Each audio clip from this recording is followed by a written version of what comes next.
பழைய இரும்பு கடையிலேருந்து நம்ம மறுபடியும் ஒரு டவர் ஃபேன் எடுத்திருக்கோம். அந்த டவர் ஃபேனோட கண்டிஷனை பார்த்தீங்கன்னா உங்களுக்கே தெரியும். நம்ம ஆல்ரெடி ஒரு டவர் ஃபேன் வீடியோ போட்டிருப்போம். இப்போ இந்த டவர் ஃபேன் ரெடி பண்ண பார்க்கலாம். ஃபஸ்ட்டு நம்ம ஃபுல்லாக கழட்டி எடுத்து ஓப்பன் பண்ணிக்கலாம். 2 ஸ்க்ரூ தான் இருந்துச்சு. அதை கழட்டி பார்த்ததுக்கப்புறம் பார்த்தீங்கன்னா சரியான ரெஸ்ட்டாக இருந்துச்சு. பிளாஸ்டிக் ஐட்டத்தை ஃபுல்லாத்தையும் சோப் போட்டு வாஷ் பண்ணி எடுத்தாச்சு. மோட்டர் கழட்டி பார்த்தீங்கன்னா மோட்டர் ஃபுல்லாக சரியான ரெஸ்ட்டாக இருந்துச்சு. அதை நம்ம முடியல சுற்றி இருந்தது, அதெல்லாம் க்ளீன் பண்ணி எடுத்தாச்சு. இன்னும் நல்லா வாஷ் பண்ணி எடுத்துக்கலாம்.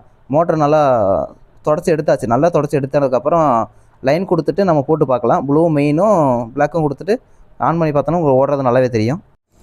நம்ம இப்போ ஃபிட் பண்ணி முடிச்சுக்கலாம். ஃபுல்லாக மாட்டி முடிச்சதுக்கப்புறம் பார்த்தீங்கன்னா ஃப்ரண்ட் டோர் மட்டும் நான் மாட்டலை. நம்ம போட்டு ஆன் பண்ணி பார்த்துட்டு அதுக்கப்புறம் க்ளோஸ் பண்ணிக்கலாம். நம்ம போட்டு ஆன் பண்ணி பார்த்தோன்னே தெரியும் உங்களுக்கு நல்லா ஸ்பீடில் ஓடுது.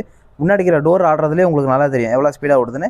இப்போ நம்ம ஃபுல்லாக மாட்டிட்டு நம்ம போட்டு பார்க்கலாம். ஃபுல்லாக மாட்டி முடிச்சாச்சு. உங்களுக்கு ஃபஸ்ட் இருந்ததுக்கும் இப்போ இருக்கிறதுக்கும் உங்களுக்கு பார்த்தாவே நல்லா தெரியும். நம்ம ஆல்ரெடி ஒரு டவர் ஃபேன் ரெடி பண்ண வீடியோ போட்டிருப்போம். அந்த ஃபேன் தான் அங்கே இருக்குது.